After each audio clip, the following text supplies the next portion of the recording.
Waatu jira lammii koo daamsan qabaay Koomoo koona dhaqabaay Garaa koo taarii qabatu kaniina kaasanii madaa koo barra dhibbaa Lubbuun barataa meeqaay Kan itti wareegamee hidhamee reebamee Annuura Oromiyaa Finfinnee nu sarbanii akka waan abbaan qabneet akka waan gootan qabneet akka waan beekan qabneet Oromoo tuffatanii Kunu har'ammoo sabbataan Kunu har'ammoo sulultaan Bu'uuraayyuu fi galaaniin nurraa fudhatanii Seelaas maaltu jibbaa biyya dammaa faannanii Har'as nu gurgurachuuf lagaa godhanii Seelaas maaltu jibbaa biyya dammaa faannanii Nu gurgurachuuf lagaa godhanii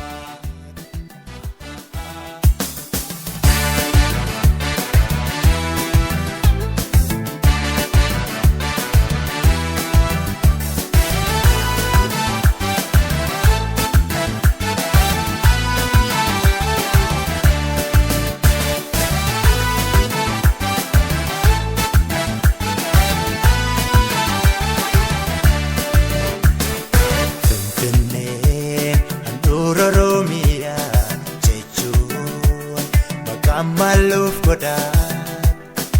Ergam baratamne keessatti afaan saba guddaa afaan Oromoodha Infalmanaa biyya keenya hin kenninu murreedinaa buraayyuuf sabbataan gamaa galaanis keenyuma Finfinneen handhuura Oromiyaa Maluf goda Ergam baratamne keessatti afaan saba guddaa afaan Oromoodha Hin barbaannu maqaa biraa karraa dhalannes haadha qabnaa hidda keenya ganama sanaa Oromiyaan waamna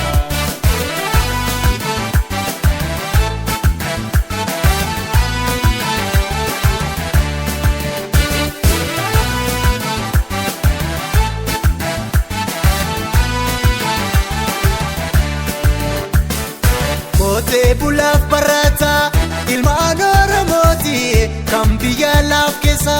jirtan kaajufti Biyya dabarsi lammiisi bannama qabeenya saamamne biyya maasaabanne Biyyaan jooteef buna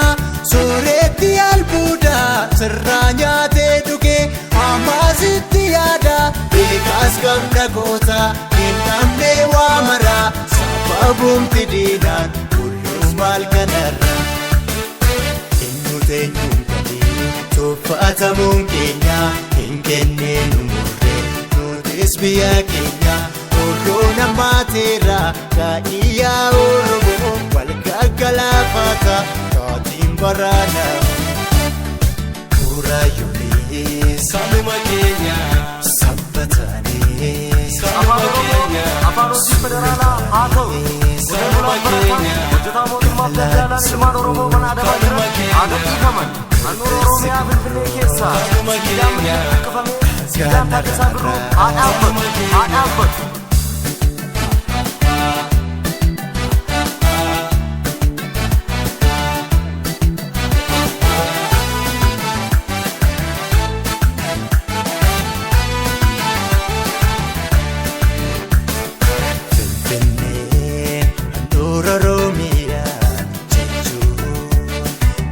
Maluf goda Ergam baratamne keessatti afaan saba guddaa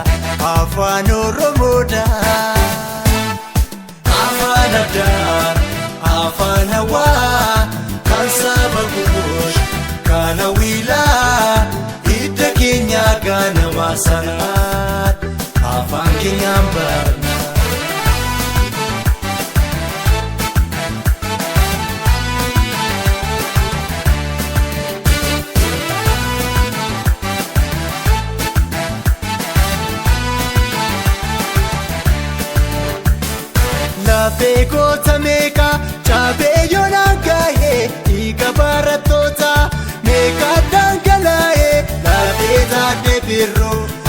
baasee hojiifaa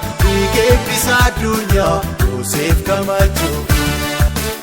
Hin kenninu murree waan nuraan falmannaa seenaan nu gaafata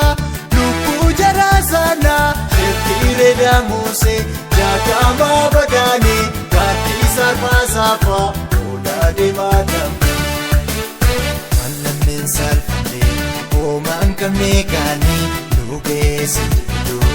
kufee garaan saanii nuti sanyiin goota horteen waaqoo guutuu osoo nuti jirru ormee gaanuu galchu.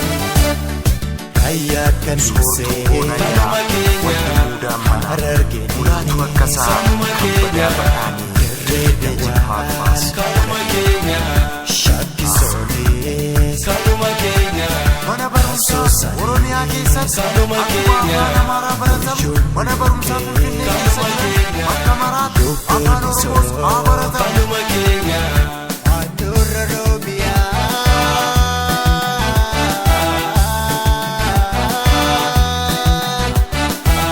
Finfinneen keenyumaa